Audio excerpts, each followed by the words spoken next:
नमस्कार। मैंने एक शॉर्ट वीडियोज़ बना कर के अपने फ़ेसबुक पर डाला था जिसमें कि हमने त्रिनेत्र पर चर्चा की थी कि त्रिनेत्र जो हैं शिव के वह हैं क्या? क्या वह विनाशकारी हैं या कल्याणकारी हैं?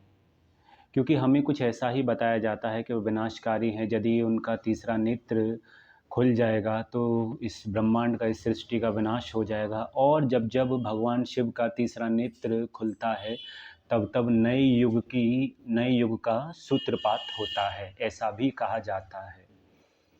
परंतु मेरा मानना कुछ और है, जो लोग मानते हैं मैं इसमें नहीं जाना चाहता क्योंकि बहुत सारी हमारे यहाँ कथाएँ हैं, जो कि वहाँ पे कथाओं के माध्यम से और चलचित्रों के माध्यम से जो दिखाया जाता है, क्या वही सत्य है? ऐसा मानना मेरे लिए अनुचित होगा क्योंकि सनातन में हमारे ऋषि-मुनियों ने हमको यह अधिकार दिया है और यह कहा है कि तर्क पर यानी कि यदि आपने प्रश्न किया है और आपको संतोषजनक और संतुष्ट उत्तर प्राप्त नहीं होता है, तो मानने की कोई आवश्यकता नहीं है, ऐसा कहा है।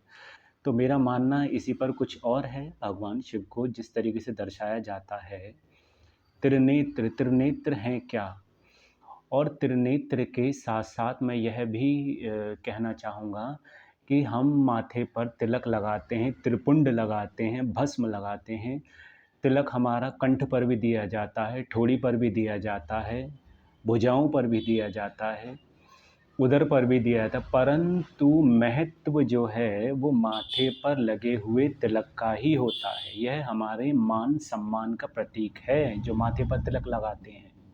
इसमें कोई दो राय नहीं है और साथ ही साथ तिलक लगाने से यह भी एक संकेत हमको प्राप्त होता है, जितने भी लोगों ने तिलक लगाया है, वह सभी एक ही समुदाय के लोग हैं। भले ही उनकी भाषा कुछ भी हो, परंतु वो एक समुदाय के लोग हैं। यह हमारा प्रतीक तो है ही, परंतु क्या वास्तव में ऐसा है? या इसमें भी कोई वैज्ञानिक सत्य है? क्यों माथे पर तिलक लगाया जाता है या त्रिपुंड या भस्म लगाया जाता है? माताएं बहनें क्यों मांग में सिंदूर भरती हैं? या इसमें भी कोई रहस्य या कोई और विषय है जिस पर हम चर्चा कर सकते हैं, जिस पर चर्चा होनी चाहिए थी या हमको पता होना चाहिए था? यहाँ पर शिवो नाम ज्ञान चक्षु त्रिनेत्रः, क्या कहा गया है? यह तीसरा नेत्र अलौकिक ज्ञान का प्रतीक है। यह किसी अन्य देवता के पास नहीं है। इस अलौकिक ज्ञान के नेत्र के कारण ही वे देवों के देव अर्थात महादेव कहलाते हैं। क्या किसी और देवता के पास में आपने यह त्रिनेत्र देखा है?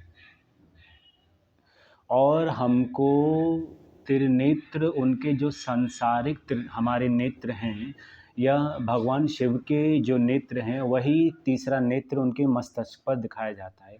नेत्र हमारे यहाँ पर हैं, तो तीसरा जो नेत्र है, मेरे कहने का तात्पर्य ये है कि वो तीसरा नेत्र यहीं क्यों दिखाया जाता है? यहाँ, यहाँ क्यों नहीं दिखाया जाता? यहाँ ही क्यों दिखाया जाता है? और मैंने पहले भी आपको बताया है कि तिलक हम कहाँ लगाते हैं, परंतु यहाँ के तिलक का ही महत्व होता है और जो मान-सम्मान, स्वाभिमान और हमारे एक समुदाय के होने का प्रतीक हो, वह तिलक हमारे मस्तक पर ही क्यों लगाया जाता है? कहने का तात्पर्य मेरा ये है। तो ऐसे ही गूढ़ विषय पर आज हम चर्चा करेंगे, जो मैंने भी बताया। माथे पर भस्म भी लगाया जाता है। भस्म आपके नकारात्मक ऊर्जा को भस्म कर देता है और आपको एक सकारात्मक नई ऊर्जा प्रदान कराता है, ऐसा कहा गया है हमारे महापुरुषों ने। यह है।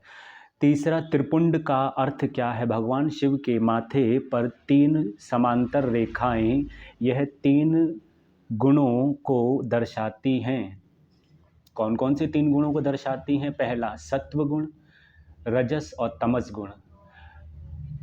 रजस गुण जो है हमारा, वह करुणा, दया भावनाओं को का जो है प्रतिनिधित्व करता है। रजस गुण के अंदर हम स्वार्थी हो जाते हैं। सामने वाले का हम हित कर रहे हैं या अनहित कर रहे हैं, उचित है अनुचित है, इससे हमें कोई अंतर नहीं पड़ता है। केवल और केवल हम अपना ही स्वार्थ सिद्ध करते हैं उससे। मैं, मेरा परिवार, मेरे लोग, मेरा ही भला हो, बाद बाकी का किसी का कुछ भी हो, इससे हमें कोई अंतर नहीं पड़ता है। तमस गुण विनाश, अशुद्धता, व्यभिचार, कुछ इस तरीके के जो गुण हैं उनका प्रतिनिधित्व करता है। मैं ये नहीं कह रहा हूँ कि यदि माथे पर त्रिपुंड लगाया जाता है तो ये तीन ही गुण, लेकिन ये उनका प्रतीक है। तो भगवान शिव ने को हमने कितनी ही बार शिवालयों में, मंदिर में देखा होगा कि भगवान की जो प्रतिमा है वह एक ध्यानस्थ रूप में दिखाई जाती है। वो अपने जो संसारिक नेत्र हैं उनको बंद करके वह ध्यानस्थ होकर एक अपनी कहते हैं कि एक योगासन में बैठ जाते हैं। और कामदेव को, यह हम सभी जानते हैं, कामदेव को भगवान ने तीसरे नेत्र से भस्म कर दिया था। भगवान अंतर्दृष्टि, आत्म केंद्रित और आत्म अवलोकन करते हैं। उन्हें ब्रह्म जगत से कोई भी सरोकार नहीं है, कुछ लेना देना नहीं है, योगी हैं वो। तो काम अर्थात कामनाएं, इच्छाएं, तृष्णाएं जैसे ही उत्पन्न होती हैं तो भगवान शिव ने अपने तपोबल से, अपने प्रज्ञ चक्षु से, अपने ज्ञान चक्षु से उन कामनाओं को भस्म ध्वस्त कर दिया। परंतु हम एक व्यक्तित्व देखते हैं काम का, कि एक व्यक्तित्व है जिसको भगवान ने अपना यहाँ से तीसरा नेत्र खोल करके भस्म कर दिया। नहीं, ऐसा नहीं है। जो मन में कामनाएं हैं, जो इच्छाएं हैं, क्योंकि ये मन बहुत चंचल है, बहुत ही मुश्किल से नियंत्रण में आता है। तो जो मन में जो कामनाएं हैं उनको नियंत्रित करना, उन इच्छाओं को ऊपर नियंत्रण रखना, यह ज्ञान चक्षु का कार्य है, ये आज्ञा चक्षु का कार्य है, ये अंतर्दृष्टि का कार्य है, जिसको हम तीसरा नेत्र कहते हैं। तीसरा नेत्र हम भी तो कहते थे, कभी हम अपने पाठशालाओं में जाते तो हमारे गुरुजी भी कहते थे कि आपके ज्ञान चक्षु खुले हुए नहीं हैं। तो कौन से, ये ज्ञान चक्षु या फिर आंतरिक ज्ञान चक्षु? ये तो सांसारिक रूप में है ना। तो ज्ञान चक्षु हमारे खुले हैं नहीं। हमारे जो अध्यापक हैं वो हमको अवश्य ही ऐसा कहकर संबोधित करते थे कि कुछ पाठ याद करिए, कुछ अध्ययन कीजिए, परीक्षा में विफल हो जाओगे। तो वही कारण है कि ये तीसरा नेत्र ज्ञान चक्षु हैं, ना कि संसारिक तीन आँखें हैं। और साथ ही साथ उनके ऊपर ये भी आक्षेप लगा दिया जाता है कि त्रिनेत्र खुलने से समस्त ब्रह्मांड संसार ध्वस्त हो जाएगा, उसका विनाश हो जाएगा। देखिए प्यारे मित्रों, जो शक्ति इस ब्रह्मांड का सृजन, रचना, पालन कर सकती है, हम तुम जैसे जीवों का उद्धार कर सकती है। भले बुरे यानी कि धर्म क्या है, अधर्म क्या है, क्या कार्य करना उचित है, क्या कार्य करना अनुचित है, क्योंकि कर्मों के ही हमको परिणाम भोगने पड़ते हैं। कुछ लोग बोलते हैं कि जब मैं सुखी हूँ तो परमात्मा ईश्वर कहाँ है, भगवान कहाँ है। कुछ लोग बोलते हैं मैं दुखी हूँ तब भगवान ईश्वर कहाँ है। कुछ लोग बोलते हैं मुझे ही, मैं भगवान की इतनी भक्ति करता हूँ या करती हूँ तो मुझे ही इतने दुख क्यों प्राप्त होते हैं। जैसे कुंभकार किसी भी मिट्टी के बर्तन को बनाता है और उसको अच्छे से अग्नि में तपाता है, और फिर आपने देखा होगा कि एक छोटे डंडे से उसको मार कर भी देखता है, चलने लायक है या नहीं है, उपयोगी है या अनुपयोगी है।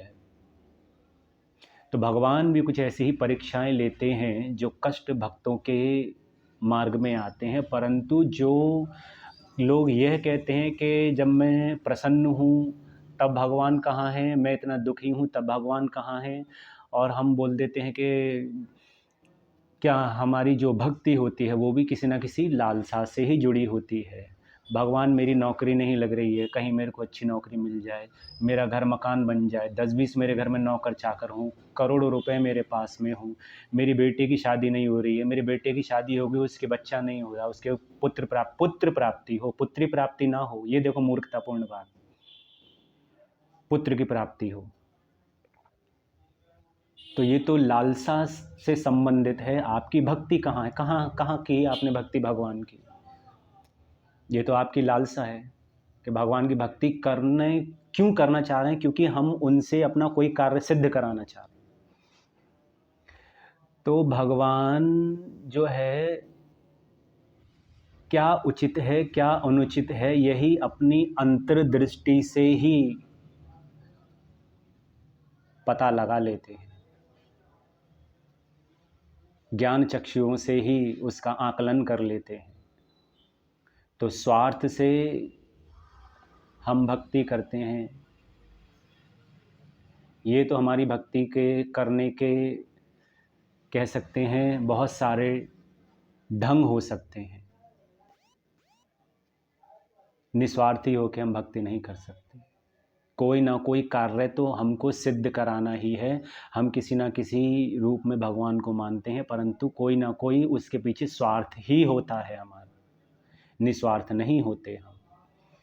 तो भगवान का तीसरा नेत्र जो है, जिसको अंतर्दृष्टि, जो अंतर्दृष्टि है, तीसरा नेत्र तो आप कह सकते हैं, जो अंतर्दृष्टि है उसी से भगवान भूत भविष्य वर्तमान का पता लगा लेते हैं, और यह भी जान पाते हैं कि सामने वाली जो वस्तु है, जो जीव है, उसके मूल स्वरूप क्या है, यह भी पता लगा लेते हैं। तो यह तो कुछ हमारी बात नहीं, और हमारे ऋषि मुनियों ने इसको हमारे धर्म कर्म से भी जोड़ा है। अच्छी बात है कि जो चीज़ हमारे लिए, जो मैं कहना चाहूँगा कि सर्वाधिक रूप से जो तिलक लगाना है, तो तिलक चंदन का बहुत ही शुभ माना गया, चंदन को भी शुभ माना गया है। तो चंदन के अंदर में कौन कौन सी ऐसी रासायनिक तत्व पाए जाते हैं जो कि हमारे धर्म कर्म से जोड़ा गया कि भाई इन लोगों का कल्याण हो, ये ध्यान में तो स्थित नहीं हो सकते हैं ना, ये क्योंकि इनकी दिनचर्या ही ऐसी है, तो इसलिए यह कार्य जो है हम धर्म कर्म से जोड़ देते हैं, जिससे इनका जो आज्ञा चक्र है वो भी नियंत्रित रहे और इनका कल्याण भी हो। तो चंदन के अंदर में एंटी इन्फ्लेमेटरी और एंटी बैक्टीरियल और सोरोसाइसिस और एटोपिक नामक तत्व पाए जाते हैं।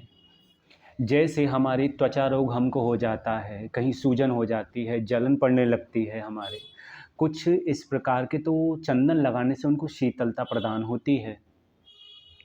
और यदि हम मस्तिष्क पर, यहाँ अपने आज्ञा चक्र पर यदि हम चंदन लगाते हैं तो आज्ञा चक्र नियंत्रित रहता है, उसको शीतलता प्रदान होती है। क्रोध आने का कारण भी हमारा यही है, इसीलिए आज्ञा चक्र को नियंत्रित करना अत्यंत आवश्यक है। माताएं बहनें भी बीच मांग में ही सिंदूर भरती हैं, सिंदूर के अंदर भी पारा धातु पाया जाता है, जो कि एक तरल अर्थात शीतल पदार्थ है, जो शीतलता प्रदान कराता है। वह भी आज्ञा चक्र के ही एक समांतर रेखा पर लगाया जाता है, एक केंद्रित रेखा पर लगाया जाता है, यहाँ से यहाँ तक लगाया जाता है। मॉडर्न टाइम है तो आजकल तो फैशन में कुछ भी कर सकते हैं, परंतु अभी भी कुछ माताएं बहनें हैं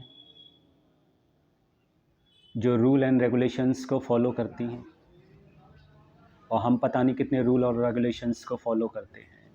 वहाँ पर हमारे क्रोध में जो है ब्लड प्रेशर जो है वह हाई हो जाता है।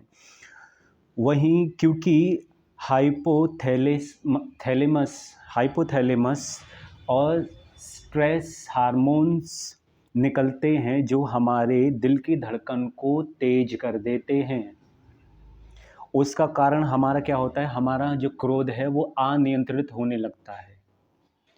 गुस्सा यानी कि क्रोध हमेशा विनाश का ही कारण होता है।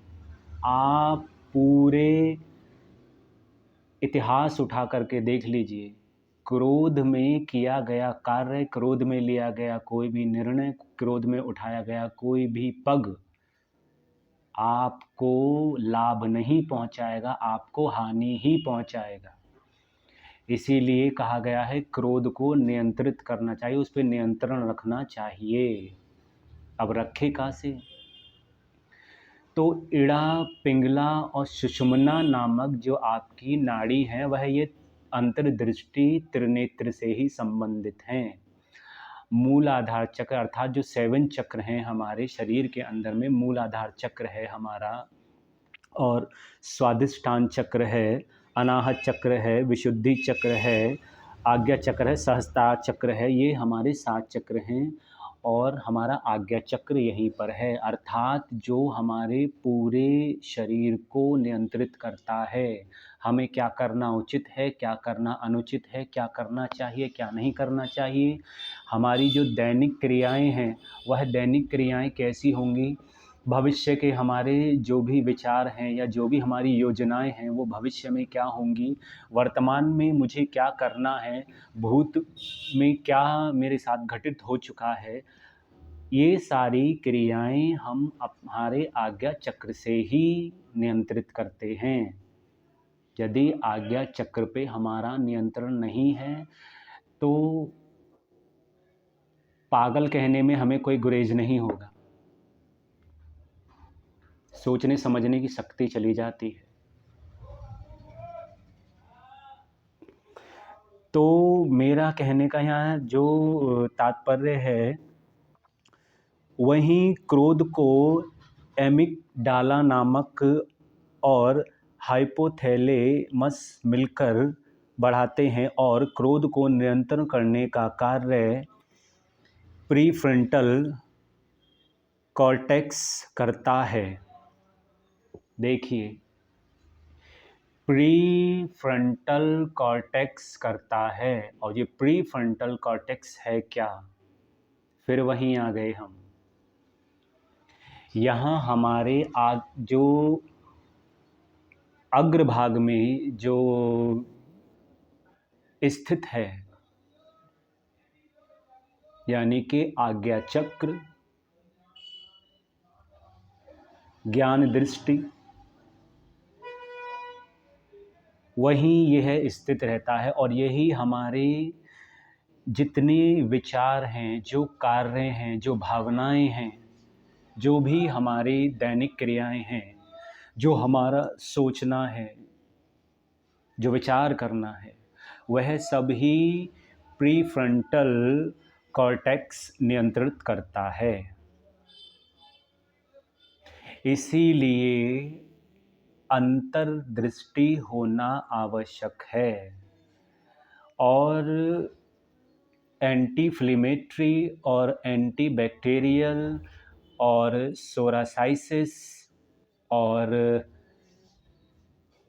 कह सकते हैं एंटोपिक नामक जो तत्व हैं वो चंदन के अंदर पाए जाते हैं, जो हमारे मस्तिष्क को शीतलता प्रदान कराते हैं। यह है कारण। और त्रिनेत्र का मैं आपको बता चुका हूँ, त्रिनेत्र कोई सांसारिक ज्ञान सांसारिक दृष्टि नहीं है, यह एक अंतर्दृष्टि है। स्वयं का अवलोकन करना, आत्म केंद्रित होना, आत्मनिरीक्षण करना, परम तत्व परमात्मा में विलीन होना। तो कितने अचरज की बात है यदि अगर हम विचार करें तो, कि जो परम तत्व हैं शिव, वो स्वयं का ही आकलन, अवलोकन और परीक्षण करते हैं अंतर्दृष्टि से। ये भूत भविष्य वर्तमान और कौन वस्तु या कौन व्यक्ति के कर्म या कैसे हैं, उनका तो वह मूल स्वरूप में देख तो पाते ही हैं, साथ ही साथ वह यह भी स्वयं का कार्य करते हैं। तो हम मनुष्य नहीं कर सकते क्या इस कार्य को? क्या हमारा तीसरा नेत्र नहीं हो सकता? हम त्रिनेत्रधारी नहीं हो सकते? अवश्य हो सकते हैं। बस तनिक आपको प्रयास करने की आवश्यकता है। आप आज्ञा चक्र को जागृत कीजिए। इड़ा, पिंगला और सुषुम्ना नामक नाड़ियों को समझने का प्रयास कीजिए, उन पे नियंत्रण कीजिए। आपके पास भी तीसरा नेत्र अवश्य ही होगा। यूं तो दंत कथाएं बहुत हैं, त्रिनेत्र के ऊपर, तिलक के ऊपर, त्रिपुंड के ऊपर, परंतु जो वैज्ञानिक सत्य है वह यही है कि जो भी इनमें तत्व पाए जाते हैं वह हमारे लिए कितने कल्याणकारी हैं, और इन्हीं सब को हमारे धर्म कर्मों से जोड़ दिया गया, दैनिक क्रियाओं से जोड़ दिया गया। विश्वास नहीं है तो स्वयं विचार कर सकते हैं कि क्यों लगाया जाता है तिलक त्रिपुंड। जो शक्ति इस संसार को चला रही है वह इसका पालनहार भी है, वह इसका रचयिता भी है और विनाशकारी भी हो सकता है, परंतु उनके ऊपर ये सीधे सिद्ध कर देना कि त्रिनेत्र खुल जाने से समस्त ब्रह्मांड का, समस्त सृष्टि का विनाश हो जाएगा और एक नए युग का सूत्रपात होता है, तो यह तो कहीं से कहीं तक मेरी समझ के बाहर है। स्वयं विचार कर सकते हैं आप, बुद्धिजीवी हैं।